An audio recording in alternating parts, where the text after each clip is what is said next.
There's going to be an amendment question on the ballot this fall, a constitutional amendment that asks people whether they want to constitutionally require that the transportation user fees they pay, such as gas tax and registration fees, have to go back into funding the maintenance and upkeep of the transportation system.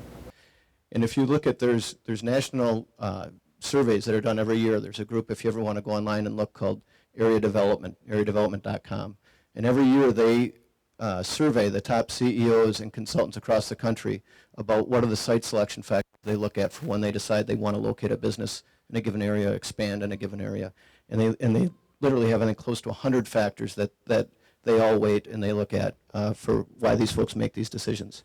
Access to highways this last year was the #2 most important reason behind labor costs. The year prior, access to highways was the #1 most important reason.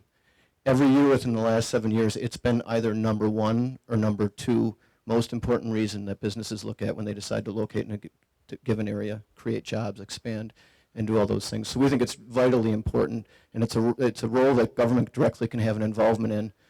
is our transportation system. But here in Wisconsin, you have the ability here soon, as has been mentioned, to take a very specific action item. There is going to be a question on the ballot that if most of us vote yes,